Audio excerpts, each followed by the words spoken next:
Support comes from Datadog.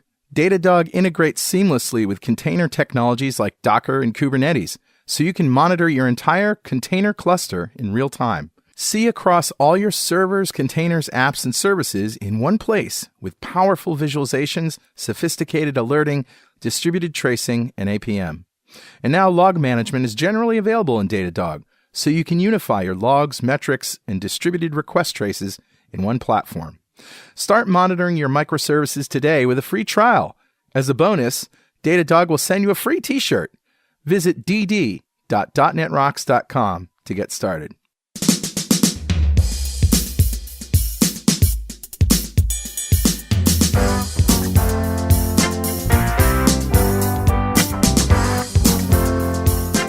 Welcome back to .NET Rocks. This is Carl Franklin. And this is Richard Campbell.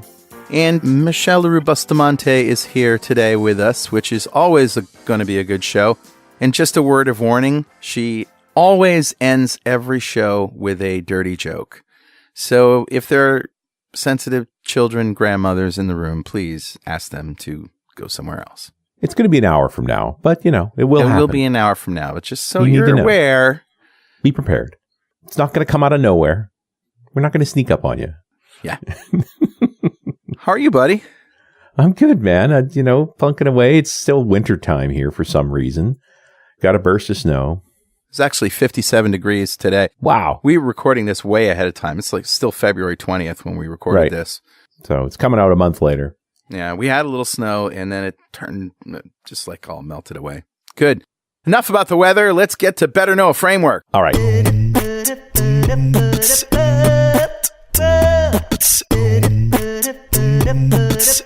What you got? This is a really cool and concise and amazing, awesome guide that actually Michelle's company, Soliance, did for Microsoft. And our friend Joel Hewlin from AppVNext, previously from AppVNext, now he works with Soliance, he worked on it quite a bit. So this is the Azure Data Architecture Guide. It presents a structured approach for designing data-centric solutions on Microsoft Azure based on proven practices derived from customer engagements. It's very, very cool. What would you build on Azure that isn't data-centric? Yeah, that's a good question. I mean, any kind of long-running process that has to deal with particular type of file that isn't particularly data, maybe it's binary data. That's still data, though, isn't it? Yeah, it's all data in the end. You want to do a microservices architecture system. You need some guidance. This is the first thing you should read. Nice. Yep. And from the company that produced our guest. That's right. How about that? How about that? That's what I got. Go read it, learn it, love it. Who's talking to us, Richard? Grabbed a comment off of show 1493, one we did with Kendra Havens. We're talking about Docker tools for .NET Core, speaking of containers and services and all these good things. Got a bunch of good comments on there, and Kendra dove in and responded to a bunch of them. This particular comment comes from Nir, who said, that's N-I-R, Nir. Hi, great episode and a very interesting topic. My team is doing a proof of concept using Docker containers for testing of components in our product. They're trying to figure out how to do Visual Studio debugging on non.NET Core applications. Is that possible with the tooling today? And if it's not, what's the recommended way to go about it? And Kendra actually mentioned, you mentioned .NET Core specifically. So yes, you can definitely, he said non.NET Core, but if he's using regular .NET Framework all the way back to as far back as 3.5, Visual Studio debugging works just fine. But non.NET apps, say C++ or Python in Docker containers with Visual Studio, not part of the tooling, and there's really no simple solutions to that. You're going to have to do debugging the old-fashioned way. Yeah. So, Nir, thank you so much for your comment. A .NET Rocks mug is on its way to you. And if you'd like a .NET Rocks mug, write a comment on the website at .NETRocks.com or via any of our social media, because we publish every show to Facebook and Google+. And if you comment there and we read it on the show, we'll send you a mug. And definitely follow us on Twitter. I'm at Carl Franklin. He's at Rich Campbell. Send us a tweet. We generate life guidance white papers from random sequences of words in them. That didn't seem that random, but okay. Oh, okay. Just don't follow the advice. It's just a joke, people. What is that? Please don't sue me. Cat blender toothpaste.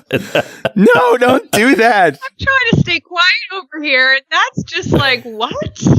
What? Yeah, no. If you can't get your daily cereal from Carl Franklin, who can you get it from? They expect that because I can't do anything funny, so I might as well be weird. Let's introduce Michele formally. Michele Bustamante, of course, has probably been on the show more than just about anybody else. She's a founder and CIO of Soliance, which you can find at soliance.net. SOLLIANCE. Also founder of Snapboard.com, a Microsoft regional director, and Microsoft Azure MVP. Additionally, she's been awarded Azure Elite and Azure Insider status, as well as the ASP.NET Insider designation. Michele is a thought leader recognized in many fields, including software architecture and design, identity and access management, cloud computing technologies, security and compliance, and DevOps. And there's like at least that much more to her bio, but you'll have to go and read that at .NETRocks.com. Welcome back. Hey. Hey. That's a mouthful. I got to count 20 shows for you. Oh, wow. And 5 of them are panels. So I think you're one of my favorite panelists. I think we have a lot of fun on panels. Those are the best. We do. Absolutely. They are the best. The best is when you can collaborate on the discussion, right? Yeah. Collaborate / whatever that means. I think you count in my, when I'm building a panel, obviously I need several people that all have opinions around a subject area, preferably that are different. But I also look at temperament somewhat. Are they able to conflict in useful ways? Like you don't want somebody too bombastic. If you put Oren Eni on a panel, you pretty much have to put him against, Ted Newert. There's nobody else. You need a Paula Abdul and a Simon Cowell. Yeah. You just can't have 2 Simon Cowells. Yeah. Well, I kind of feel like you got to put up 2 Simon Cowells against each other and let them knock it out. Just call it a blood match, right? What I like about you, Michele, as a panelist is that I think you calibrate your responses and your way of communicating to the fellow panelists. So I've seen you be quite bombastic. Yeah. The thing about a panel, though, is that I always take away something from a panel that I can learn too. Mm-hmm. There's usually a lot of, big brains involved with different experiences. So it's really fun to be able to share experiences you have, but you don't know everything. So I just really enjoy that because there's always something in it for me too. Yeah, for sure. Yeah. Well, nobody knows everything. That's the whole point, right? Right. Michele, how did the Azure Data Architecture Guide come about? Well, Zoiner, my co-founder, alongside Brian Noyes, is, a big part of that, right? He's the big data guy, pretty much, right? For Soliance and all up Azure.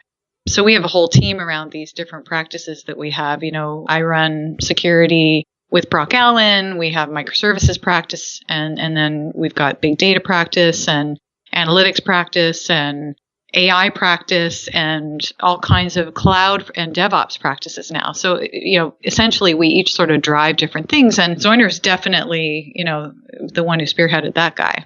So for me, you talked about having microservices, everything requires data, and you need to start with your understanding of data and query patterns on one side. And then, of course, there's the middle tier, which is the compute tier, which is where I've always specialized, right? So you kind of need expertise across the different things to come together for any solution, and microservices is no different.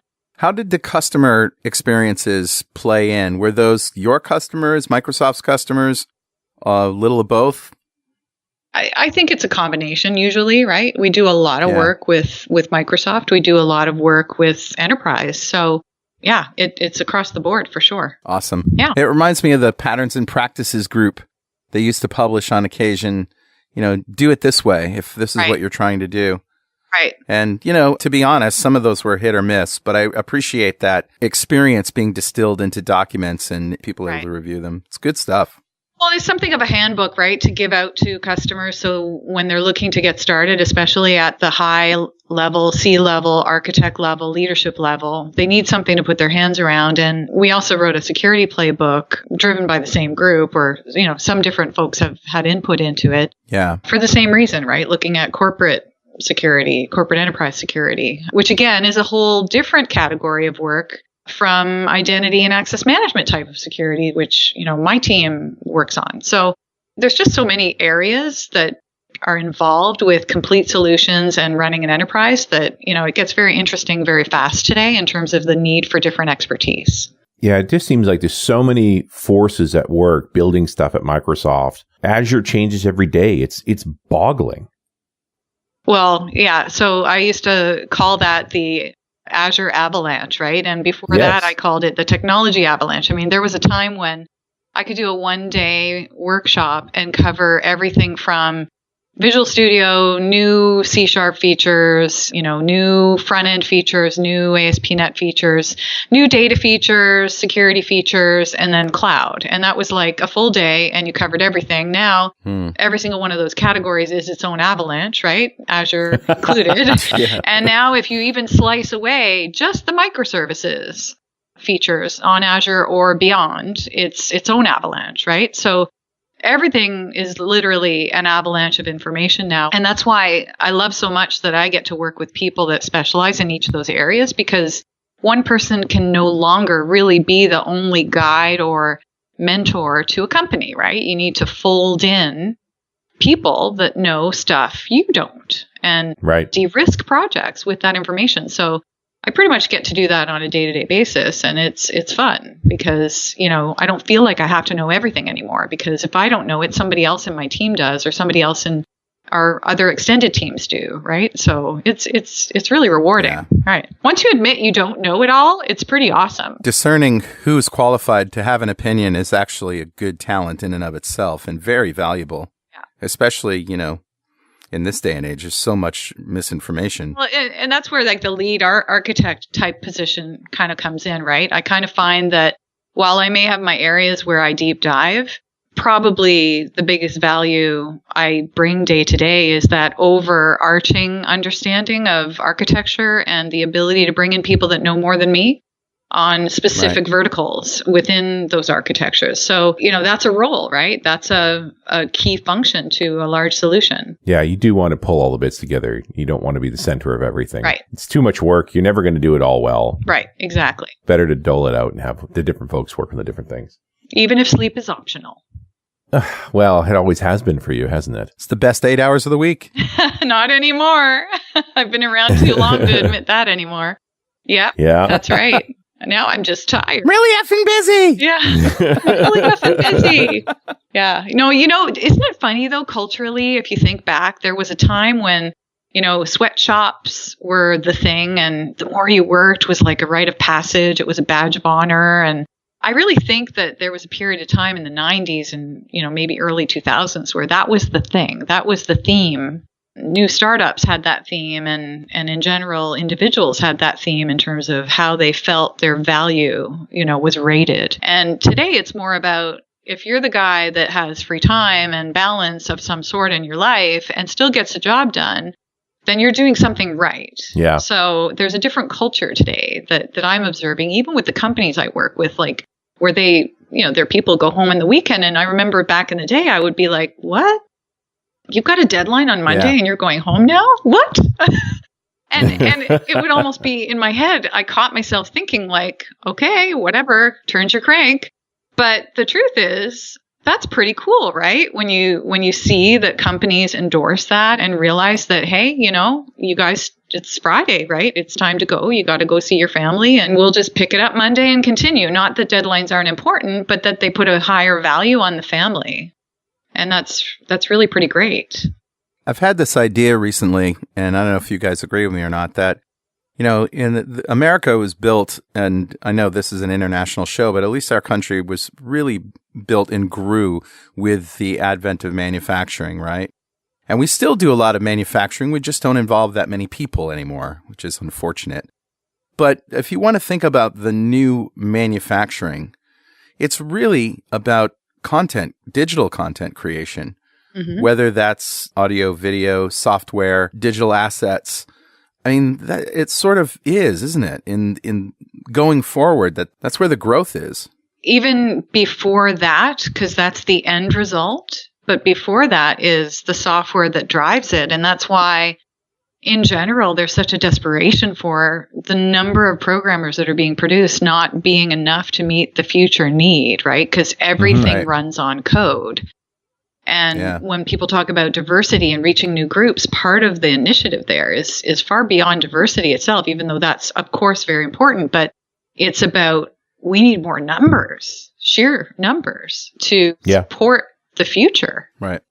There needs to be more programmers. Yeah. Yeah. And then look at across the complexity of solution. I mean, when I started, I love to tell the story of Hello World 1992. When I first started, and I built one big thing, and you coded up your C++ app and hit compile and went away for 3 hours and came back and hoped it was done. And now one big thing, the new Hello World is essentially, oh yeah, there's these 3 browsers and these mobile devices and this web app and that mobile app and then these APIs and then these backend data stores and these different data stores and these processes that run in the backend. And your Hello World picture is now, 25 moving parts, and that's day one. So how does somebody, kind of get their head around that? Starting coding today, they have to start somewhere. But that somewhere is only one small piece of now a much bigger immediate puzzle that has to get put together, right? That was a very, very good segue into the microservices survival mode topic that we're talking about today, isn't it? Almost by accident, too. Really? How do these things happen? Yeah, really. I suddenly had a vision of what happens when Hello World involves the whole world. No, I mean Hello World. It makes me think about Stephen Wright. You can't have everything. Where would you put it? Yeah. Ba-dum-bum. Nice. So how do we navigate this morass of microservices in this decomposed world? I think that's a very good question. I mean, if you want to look at it from a very simplistic view, right?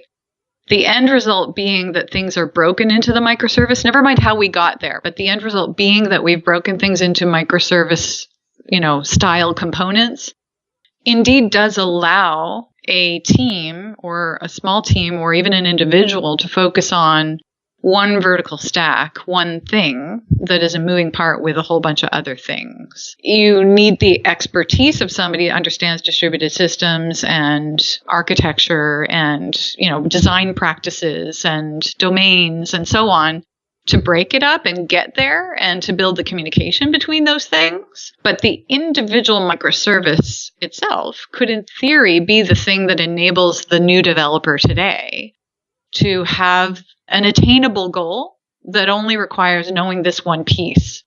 And so that's kind of an interesting thing. I actually swear to you, I did not automatically segue to that on purpose. I was just thinking out loud, but the truth is that is probably a side benefit for the newcomer, right? Because they could think about joining a company and building one piece of a bigger puzzle and not have to worry about all that knowledge of distributed systems. Whereas in the past, if you got involved in a client-server architecture in the DCOM days, if you didn't know what you were doing, building those client components that talk to the server, you could crash the whole application, right?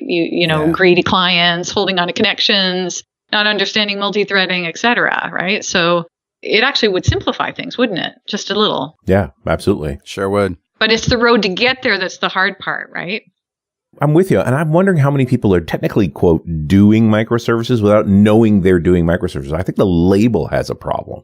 That nobody is willing to say, I'm doing this. Well, I think the term is so overloaded. Nobody wants to hear it anymore, or at least there's large groups of people that just feel like, oh, here we go again, microservices, right? Yeah. And the truth is, this is one of the things that I like to talk about when I do this surviving microservices presentation. I've performed it as a keynote a couple of times. It's evolving as I go. But it's really a collection of perspectives along the road from, are we going to do this or not? What does it mean to do it? What are my reasons for doing it? All the way through to delivery, right, in production. And there's an awful lot of steps along that road. But if you kind of step away from all of the theories, right, and the glamorous terms, and just think through, what are we trying to accomplish? Then the first step is you have to figure out, why am I doing this at all, right? What is the problem in the business I'm trying to solve to change what we have today or to build this thing we're thinking of building? And why is microservice even a consideration, right? Like, that's step one. I have a pretty good metaphor, Michele. Maybe you'd like this. Is that if you had an application, let's say it's a complex application, and there's, maybe there's 10 methods, and they each do something cyclomatic, and, some of them take longer to do than others, right? Wouldn't it be nice if I could say, well, that method right there that is taking a long time, let me run that on that computer and then throw like 15 more CPUs at it, right? Exactly. And I could just do that. Yeah. That's really what we're talking about. We take pieces of a big system that require more resource power, whether it's memory, whether it's time, whether it's compute power, and we move them off to a separate thing that we can control and we can turn up and down. Isn't that a pretty good metaphor? I think that's one piece of the puzzle, right? One is the manageability of features. The other is the ability to distribute those features for the scale properties or load properties that it requires, or even reuse properties. That's another one. But I think there's another piece, which is, the concept of domains in the business and the ability to update applications or specific areas or features of an application with the pace that's necessary, with the right team that understands the domain to deliver those features more quickly to make money, right? I mean, ultimately, a business is about revenue. And so if one of the problems you have in your business is this one area of the app, we're in constant demand, add this, add this, add this, add more features, right? And we can't, because every time we add a feature, we're afraid to hit the button to deploy because something's going to break. Right. So there's too much coupling throughout the whole solution, which is your monolith problem.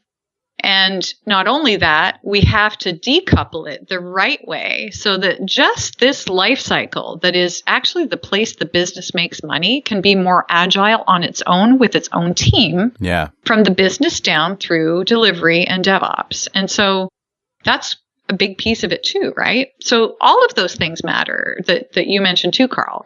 Right. It's the scale, it's the distribution, and it's the ability to deliver features. And then I guess there's the manageability part. Like if you think about doing a message-based architecture, which can give you eventual consistency patterns and really amazing properties with scale and visibility and audit, that doesn't come for free, right? You have to need that, first of all. And second of all, it's effort to get there. But once you do, that one microservice domain suddenly doesn't feel so unmanageable. Like, okay, I can put in my head, right? But the rule about my microservice, it should fit in your head. So it should fit in my head that this design, right? Here's a list of messages that matter for this domain. Let's call it, security and login or permissions and authorization. Those are two domains. And these are the list of messages that happen: login, logout, locked out, unlocked, whatever. And this is the data model that we're projecting from events. And these are the audit trail we expect from the events. And this is the UI, and this is the API in the middle. And these are the business rules. So it's now a manageable thing that can evolve on its own, away from the rest of the system. Absolutely. And Michele, give us one moment here while we listen to this very important message. When you're building an application, you need it to be fast, secure, and always evolving. With Kubernetes Engine on the Google Cloud Platform, developers can deploy fully managed, containerized apps quickly and easily.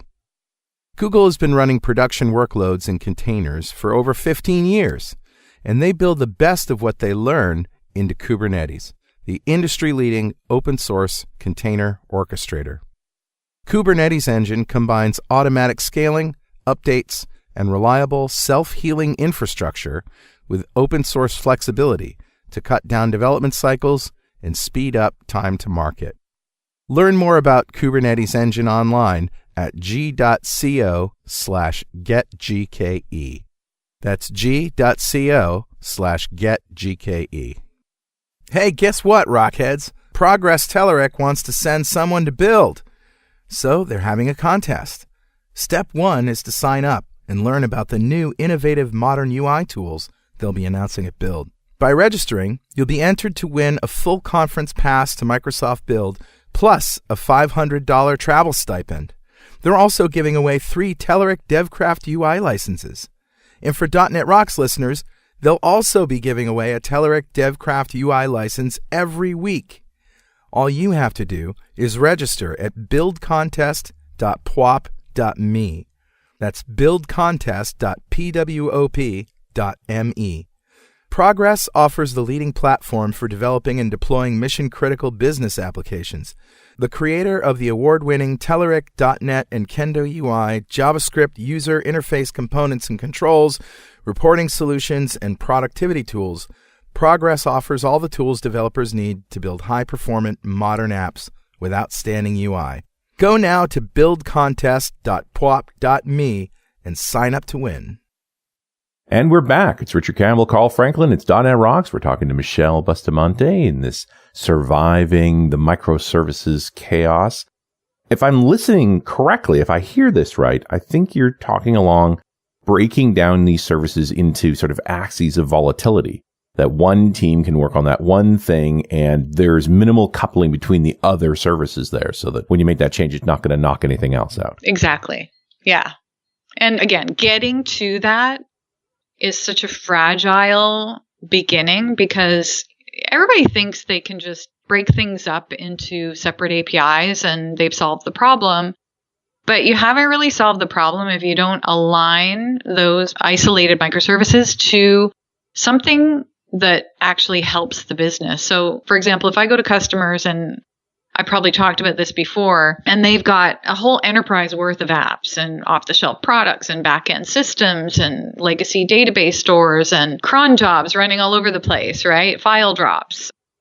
There's all kinds of integration points. And I've seen this more than once in just the past couple of years where they literally need to start from the beginning. Imagine this. Imagine you say, I'm going to turn this into a microservices solution.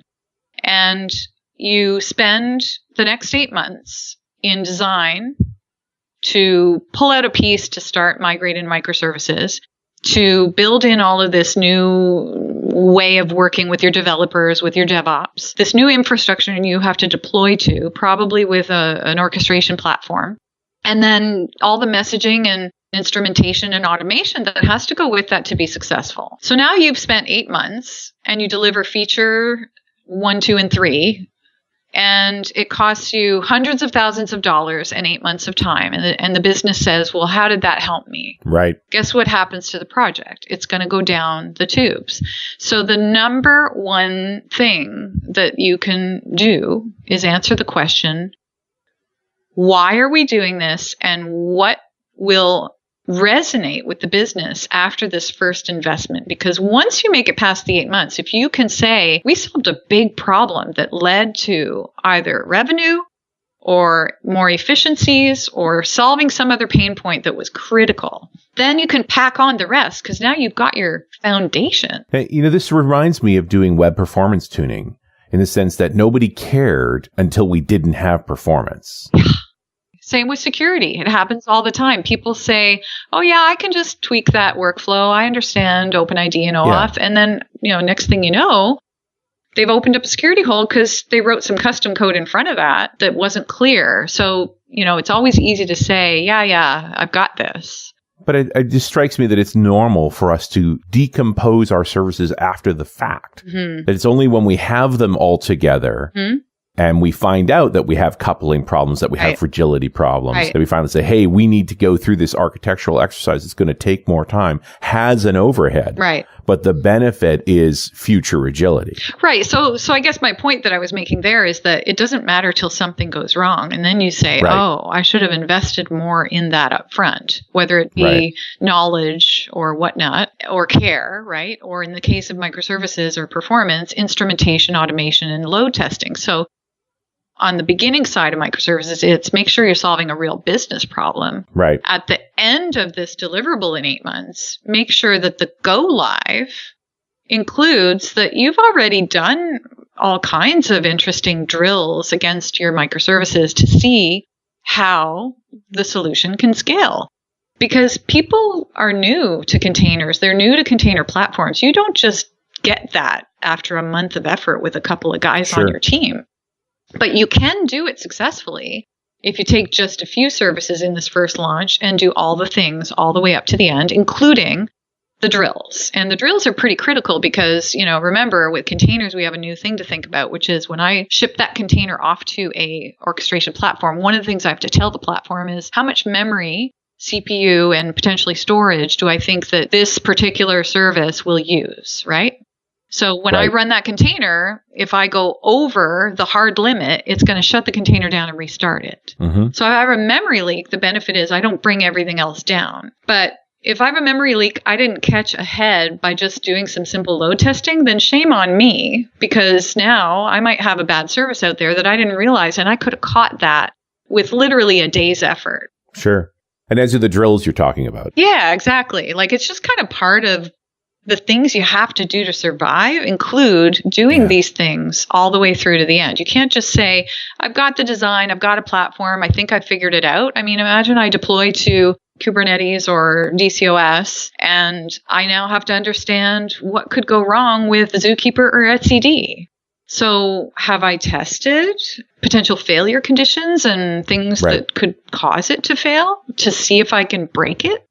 Because if I don't know it yet, then I either need to hire the guy that for sure has already been through this before, or I got to learn it carefully by pushing the system hard.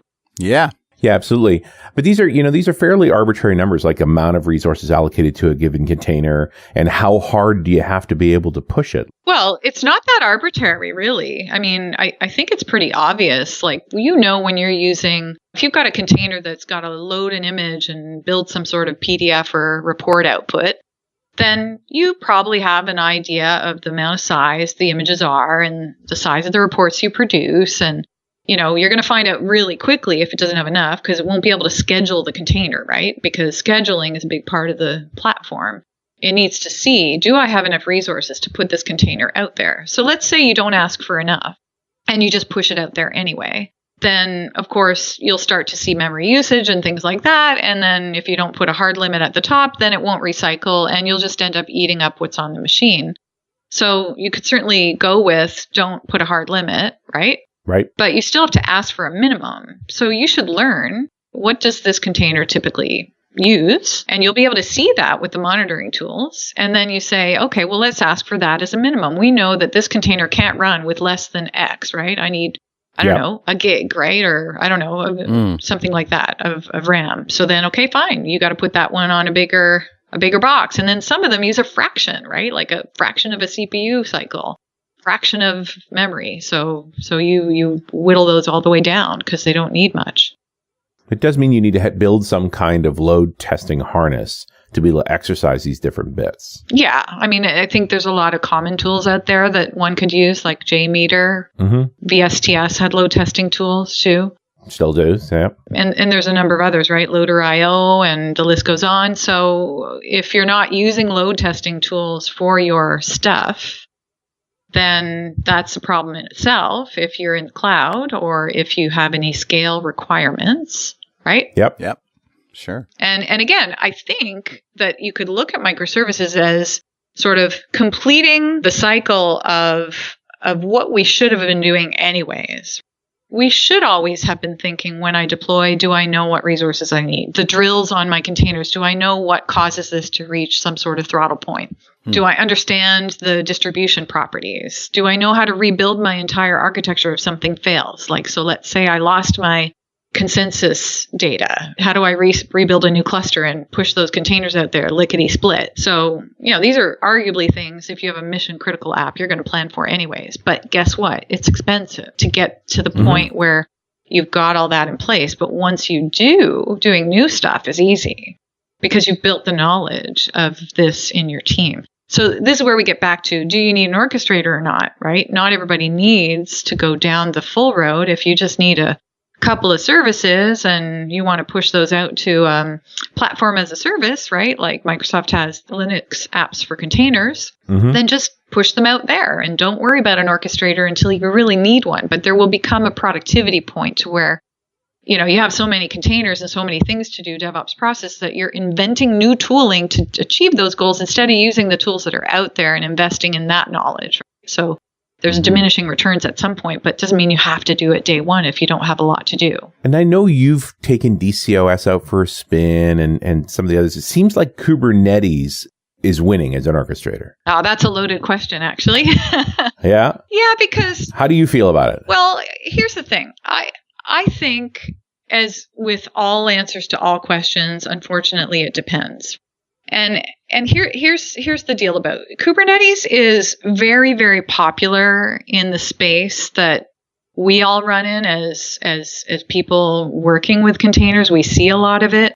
But if you go, there's actually a link. I don't have it in front of me right now. Someone just sent me, where if you actually go out to the greater Docker ecosystem, there's quite a high percentage of people using Swarm, and Swarm is actually higher up than Kubernetes in use. It's just that you hear more about Kubernetes because it's got a huge community ecosystem. Now, I'm not bashing it by any stretch, but there are reasons to choose different tools. I mean, we've got, the Docker Swarm is open source. It's part of, Docker CE, right? So it's free, it's open source, it's part of the platform.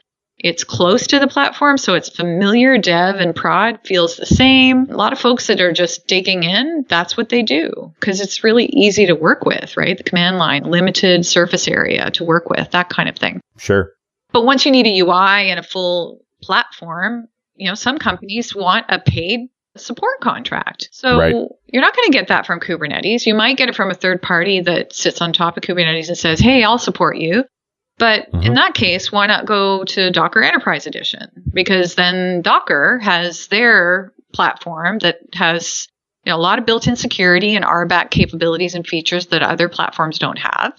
And it's built for enterprise. So fine, if you're going to pay a license, then do that. And it can manage many clusters for you. And your clusters can be on-prem and cloud and distributed and manage those, right? So now you've got a tool for that. And then you go to Kube. And Kubernetes is really popular, and I would say gaining a lot of popularity on the compute side, right? Plus, you can plug in your own schedulers like Nomad and other things. And so definitely that's huge contender. And because it's so popular as an orchestrator, even Docker Enterprise supports it. Even DCOS now supports it. And then, of course, Kubernetes itself supports it. So now it feels like they're quote unquote winning because what's happening is everyone's realizing that some people are used to Kubernetes, but they still want the other features that the platform provides. So let's let them plug in their orchestrator of choice while still using our system for the other things we provide, like Docker Enterprise and built-in Docker secrets and other security features. Or DCOS has a great model for, data payloads, right? Because you can run executors, which are closer to the metal and not in a container. I have so much in my head on this. I feel like I'm not shutting up and letting you talk, so I'm going to stop now. No. The only thing we have to do is just do a little pause here, but I'm totally digging this, Michele. But Richard. Yeah, buddy. Guess what time it is now? Must be that happy time ago. Yes, sir. It's time, actually, for me to debug a pesky function that's hanging my server. Oh. It's coming from this for loop. Let's see. Int funny equals 0. Funny is less than gut-busting laughter. Funny plus equals chuckles. Huh. I found the bug. Chuckles is 0. Nice. He did start with funny being 0, so it's only fair. Well, chuckles, yeah, that's how many laughs you get, Yes. It never increases. That's the joke. See? Funny never gets above 0. There you go. And that's about what's happening right now. Yes. That's exactly what's happening right now. You remind me of the things I'm not allowed to say at home. Like when I say I don't have the bandwidth for that, my husband says, people don't talk like that, Michele. Can you not say that again? And I'm like, what do you mean people don't say that? I hear it all the time. And I think I'm learning that it depends on your audience. I don't hear anything. It's actually digital crickets all the way down. It's actually time to give away a DXperience subscription from our friends at DevExpress to one lucky member of the .NET Rocks fan club. Become a UI superhero with DevExpress UI controls and libraries, and deliver elegant .NET solutions that address customer needs today, and leverage your existing knowledge to build next-generation touch-enabled solutions for tomorrow. Whether it's an Office-inspired application or a data-centric analytics dashboard, DevExpress Universal ships with everything you'll need to build your best without limits or compromise. And check out their DevExtreme React Grid, built from the ground up to fully support all the cool features that come with React, like the virtual DOM and state controllers like Redux. It supports master detail, sorting, grouping, paging, and editing. You can get it for free on GitHub, but learn more and download your free 30-day trial of DevExpress Universal at devexpress.com/superhero. Well, all right, buddy. Who's our winner? Today's winner, Richard, is Frank Haugen. Congratulations, Frank. Yes. Golf clap. Congratulations, Frank. Frank just won the DXperience subscription, a big pile of awesome from our friends at DevExpress, just for being a member of the .NET Rocks fan club. And if you don't know what that is, go to .NETRocks.com, Click on the big Get Free Stuff button, answer a few questions, and join the fan club. We have thousands of members all over the world. In every show, we like to give away stuff from our sponsors. And every December, we give away a $5,000 technology shopping spree to one lucky member of the .NET Rocks fan club. But you have to sign up to win. And, of course, we like to ask our guests, Michele, if you had $5,000 to spend on technology today, gee, what would you buy? Yeah. Oh, my goodness. And I never have a good answer for this, but I'm going to tell you, I thought I had a winner. Because I'm kind of a retro $6 million man freak. Oh, no. You just never knew, right? That is crazy. Just last week, we were talking about $6 Million Man with Scott Hunter. You're kidding me. Too funny. Okay, well. No. It's very funny. Are you serious? So seriously. Okay, well, there you go. So we have something in common. I was thinking for sure it's going to cost at least $5,000 to get my hands on all of those, retro dolls and you know, they have the space probe and they have like, I don't know, what was that little incubator that he had to lie in? Like something for the bionic transport repair station, So I was thinking for sure that's going to be $5,000 and it's totally not. I mean, they're like probably $50 a pop. So I went to my next favorite idea and that is, okay, so my son, I'm constantly like, I moved to a house that has an upstairs, right? A year and a half ago. And every time I want to find my kid and he's supposed to be doing his homework or, reading and he's not doing what he's supposed to do at all, I have to always yell. So I got the Amazon Echo and I started using that as an intercom. So, from downstairs I can say, hey, Juan Pablo, do your homework or stop reading or turn the game off or whatever. And that stopped working because he would turn off the Amazon Echo upstairs. So I had my intercom gone. So I got this great idea. I totally want to get, those beam systems that carry like video, like you're there and they roll and you can automate them from anywhere. So like next time I go away, if I could just get one, honestly, they were about $2,500. So I'd get two, one for downstairs, one for upstairs. Because as far as I know, they can't go downstairs and I don't have an elevator in my house. So basically I could from remote say, okay, roll it on in. I could see him and say, do your homework. And he'd be like shitting his pants probably because I'm away. What, where? Huh? Yeah, did I just say that? My kid, he's only 9. Yeah, so he might not do that. He might get a kick out of it. And then he'll roll it down the stairs and it'll be all over. But it would have been fun for 5 minutes, right? That's Gee, funny. 9 is a great age to be a boy, isn't it? Wasn't it? Do you remember when you were I remember when I was 9. Yeah. Man, that was just like you ruled the world. Yeah. Yeah. Yeah, he's discovered lots of fun things. I found a website called Toys You Had that has all of the Bionic Man stuff listed out. Yeah. Oh. Maskatron and Oscar Goldman and Bigfoot. Do you remember Bigfoot? Yes. Yeah. And what about the guy that had the bionic face, like the robot? The Maskatron. Yeah. Yeah. Yeah. That's it. Yeah. Cool. And then there was, of course, Jamie Summers. And the Fembots. Josie and the Pussycats. And the Fembots were first by $6 Million Man. That was way before, Westworld. Fembot. Yeah, right. And then they had the Porta Communicator stuff, right? Uh-huh. Mission Control Center. The Bionic Transport and Repair Station. Look at this stuff. I'm going to go back in the back office and pull out Geek Man. Do you know it's like $200 to go and buy the Bionic Man like DVD set? It's like $200 to get the whole DVD set. And you can't get it any other way. Like it's not available on Netflix or anything like that. I don't know if you want to watch it. I think your memories of it are better than reality. It's euphoric recall, isn't it? Yeah, totally. Yep, I get it. That was another thing we talked about with Scott Hunter. Yeah, this was a conversation we had where it's like, look, you remember this way better than it actually was. Yeah. If you watch it, you will ruin that. Maybe. Yeah, no, it's true. I'd still like to do it just for fun. Maybe my kid would like it. You never know. I don't know. There was a night when I was nostalgic for the Munsters. So I went to Amazon. I know, it's crazy. So I went to, because I was a kid. I was 9, right? I was 9 when I was watching the Munsters playing hooky from school. Right. I went to Amazon Prime and I got like the first episode of the one season or whatever. And I'm watching this and I'm kind of chuckling. And Kelly, my wife, comes in. She's like, "What the hell is that?" I'm like, "The Munsters." You never saw that? She sat down and she's like, "Oh my God, that is the worst thing I've ever seen." It's the worst show ever, but it felt like a great show at the time. Yeah, I tell you what show I gotten into, which I can't believe I didn't watch when everybody else I knew who was a geek on Facebook was, and that's The Walking Dead. I just finally finished season 8, and now the new one's starting.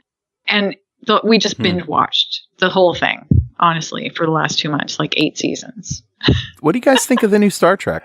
I haven't watched it. Discovery? Haven't had cycles. No. I watched 3 episodes, and I kind of like it. That and Game of Thrones, I'm like completely addicted to. And Game of Thrones, I actually did a keynote and I themed the whole thing after Game of Thrones. It was super fun. Anyway. Okay, maybe we should get back to microservices. In fact, it was called Surviving Microservices. There you go. I bet it was. Was winter coming? Winter was coming. That has to be the closing slide, of course. That's it, yes. Mm-hmm. Yep, prepare for winter.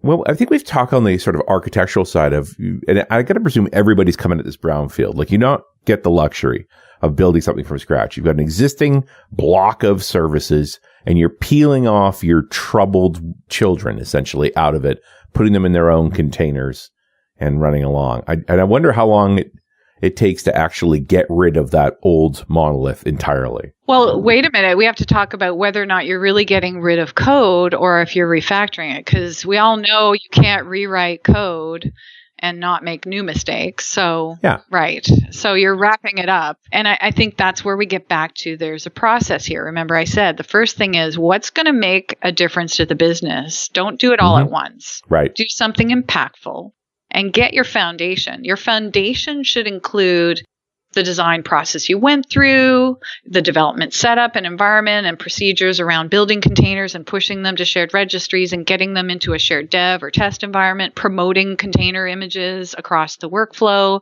setting up your DevOps and automation, instrumenting your code with end-to-end tracing, which is my favorite topic because, I mean, there's nothing better than, well, okay, I can think of a few things better, but basically end-to-end tracing where you can find an error, click an activity, and see how did I get here through all of the tiers of services that took you there, including through messaging, right? And if you set that up, you are golden. Yeah, it's also magic, but those used to be really expensive tools. What are you using to pull something like that together? Well, it's a combination, right? In fact, a lot of times it's just reusable frameworks that we or somebody on our team has built, and then it usually does have a bit of variety each platform that you implement it for. App Insights does a little bit of that, but you still have to wrap your caring for passing it over the wire yourself, right? So you still have to care for, I'm going to write a message into Event Hub. Let's put a header in there that includes this information for audit, includes the activity, includes the user that initiated, includes whatever those things are, right? So you still have to care for it. It's another project. And if you do that right the first time, then all your other devs and future work can build on that and reuse it. So it's huge investment and really saves you, right, in production, I think. That's huge to me. And then all those practices and that end-to-end tracing and maybe your messaging architecture, if you're using it, and your proof of concept around eventual consistency so that you can build new views over data, all of that, if you do that right in the first 8 months release, you've now got not only hopefully one business problem solved that helps to prove that it was worth the money, but now you've got the money spent that you can now build on and now take these other pieces of the puzzle and look for new business problems to solve, priority in order, and decouple those things from the code. And if you decouple it based on business features and value, then you'll find your way, right? Which parts to do first, second, third, and you'll start to tease that code out. And I'm sure there's a lot of technical goo in the middle we have to care for because it's not that easy, but it's a process, which is why you have to break it up into parts. Parts is parts. It also strikes me that only certain pieces of the app are going to benefit from being wrapped as a microservice, pulling the containers, right, and much less show value. Sure. Well, and everything doesn't have to be a container, right? I mean, most solutions don't actually need, microservices, but what they need is some of these principles that we're talking about around the decoupling, around the reuse, around the ability to deploy this thing without breaking that thing.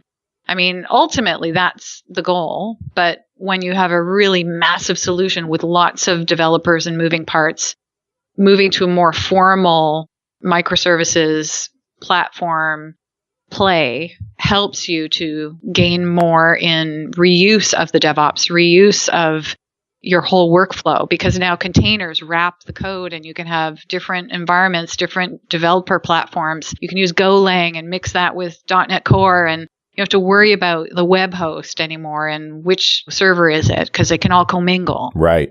But it sounds to me the way you're describing this is that microservices are just not practical if you don't use a container service of some kind. Well, microservices is a set of principles guiding getting things done, but it does typically involve leveraging the tools that make that more efficient, right? Right. So are you still microservice-ish if you break your services into smaller API surface areas and decouple the reusable parts that traverse all of them in the right way? I guess so, right? I mean, we can argue the semantics of following domain-driven design and following all the principles all the way through to who knows how many arguments across all the people. But at the end of the day, this is a practical matter. And making practical decisions means taking the good pieces you need and making the right decision. Absolutely. And the tooling just makes it easier that you'll be more successful. Absolutely. I mean, it's enabler, right? Because SOA left us with technical compartmentalization of reusable interfaces and components and services, right? But it didn't deal with or address, okay, but how do we aggregate data behind all the services? Well, eventual consistency. Therefore, some of these principles around event sourcing or messaging and CQRS and having every service own its own data is only going to work if you have the eventual consistency, because guess what? Sometimes you need to query across 3 things. How do you do that? Yeah. Well, you need a new view into that data, which means it's a new service in front of an eventually consistent, data store. That may not be the answer for everybody, but that is a really, really damn good answer, right? For I need to grow this into new views. And so when you start to go down that road in a complex system, you've now removed some of the complexity of needing to decide everything up front. Well, you're always going to be wrong anyway. Yeah, you can be wrong and you can refactor and you can build new views later, and that's okay. Which is why I'm a big fan of the messaging-based architectures and potentially event sourcing architectures with microservices, because then you've positioned yourself that messages can be replayed in different ways across different stores, which can create new views, new aggregates, and new UIs in front of that without getting in the way of your purity of data ownership behind a microservice, which we need to isolate them. For the most part, these services are all going to write back to the same data store, right? Well, what do you mean by that, though? You mean the same data store like a SQL Server backend? I think that's the tendency, yeah. I think it depends. In fact, when you look at designing a microservice, if it fits in your head, it's very likely it could fit in your head and not need a relational store at all. And therefore leverage, a Cosmos DB in the cloud or some other reliable document database, right? For example. And there's a certain freedom with that also helps you with dynamically evolving projections of data, right? So you could add fields and change the shape of things. But that's really hard to do across a very large system with a document database. The document size is important. But if you think about domain-driven design and microservices behind that domain, now a microservice owns one aggregate. That aggregate is manageable. Again, if you think about something we all understand, a user and a profile and a set of permissions are an example of 3 different aggregates that relate to one another, maybe by user ID. So those are 3 domains, which might mean 3 different microservices, but I might need to aggregate those things in front of a reporting system of some sort that shows the user with the profile and with what permissions they have. And so I would project that to another store. So now I can work with the doc database just fine. Yeah, you absolutely need to be able to work across those different data stores, pull those things together. Yeah. And obviously, when you start talking about security, there are secure stores for certain elements. There can be different secure stores for other elements. So you're going to have to move between them. Yeah, and there could be such a thing as a relational database that is important for certain types of microservices. I mean, I think we mentioned earlier, like we have a security practice, we have a policy server product. I mean, the policy server product is, Brock and Dom talked about, you said earlier in January, but like our backend is highly relational because of the nature of policy evaluation. So fine, we would use a relational database behind the microservice then. But it's still an aggregate, right? It's still one policy aggregate. Yeah, I don't think in modern systems these days you have all of the data that your entire system is going to need in one place. It ends up having to go to more optimal locations, and your views are composites across those stores. Yep, exactly. And if you have a smaller solution and you want to keep things simple, then you go with the simplicity of hopefully just one backend to manage, because of course that's multiple technologies too, right? To be an expert at SQL Server or Postgres and then also a doc database it's more DevOps, it's more technology understanding, but a large system needs that, so they build that into the plan, and then they have their BI and other processes around that, right? And I know you've implied this, but I think it's a big part of the DevOps story is that team can own that entire microservice top to bottom. Yep. It's not 3 or 4 teams coming together to build something big and then the battles that ensue when there's problems. The more granular the stuff is, the easier it is to sort of diagnose and to give ownership to. Right, exactly. Well, guys, after listening to you talk for the last half hour, I'm still just as confused. But I know one thing. Michelle's really smart. Aw, shucks, Carl. Really? I'm only smart because I work with lots of smart people. So for many, many years, I mean, my own knowledge combined with lots of other really awesome people, obviously, that's a lot of years. We don't want to talk about that, right? Right. No, we don't want to do that. But what we do want to do now is hear your joke. So put the kids to bed, folks. It's time. It's time. You got one? A dirty joke? I do. How about if I tell a clean one first? Because I think this is funny. Sure. This is one of my favorites. Although I can't really tell. My son wouldn't get it, but it's actually kid clean. So a snail goes into a bar and he orders a beer. And the barman says, "Sorry, we don't serve snails." And he throws them out. A couple of weeks later, the snails goes into the bar again and says, "What'd you do that for?"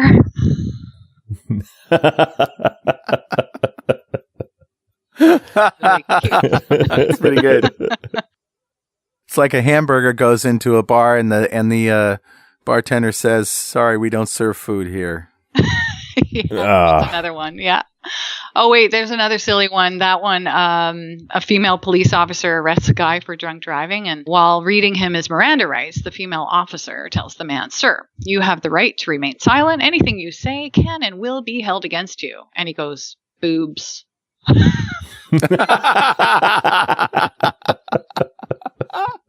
No, I do have a good one, though, if you want to hear it. Sure, go for it. So this guy walks into a bar with his, the whole bartending thing. It's just, stuck there. Endless. Endless. So guy walks into a bar with his pet monkey. He orders a drink, and while he's drinking, the monkey jumps out all around the place. He grabs some olives off the bar, eats them, grabs some limes, eats them, jumps onto the pool table, grabs a billiard ball, and, to everyone's amazement, he actually sticks that in his mouth and somehow swallows it whole. So bartender screams at the guy, "Did you see what the monkey just did?" "No, what?" "He just ate the cue ball off my pool table. Whole." So he says, "Yeah, that doesn't surprise me. He eats everything in sight. Sorry, I'll pay for the cue ball and stuff."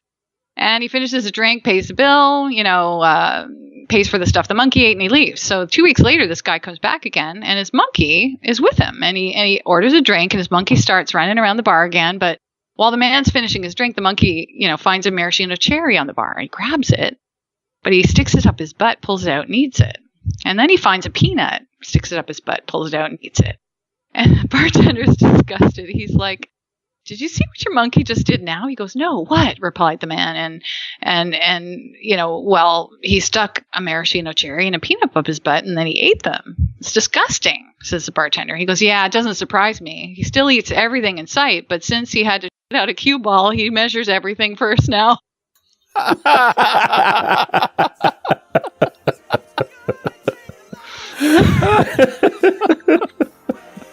Yeah. There's something in that about the scientific method and how you go about doing things that may or may not be the right thing to test. Yeah, that's about right. So.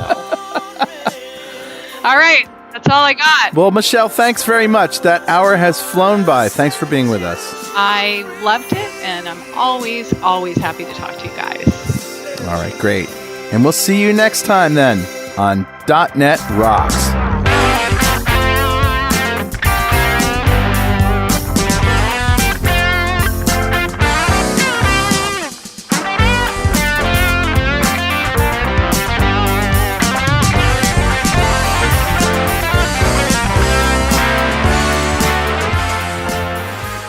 .NET Rocks is brought to you by Franklin's Net and produced by Pwop Studios, a full-service audio, video, and post-production facility located physically in New London, Connecticut, and of course in the cloud. Online at pwop.com. Visit our website at dotnetrocks.com for RSS feeds, downloads, mobile apps, comments, and access to the full archives going back to show number 1, recorded in September 2002. And make sure you check out our sponsors. They keep us in business. Now go write some code. See you next time. Got a transmitter banned by the FCC. Yes, I'm a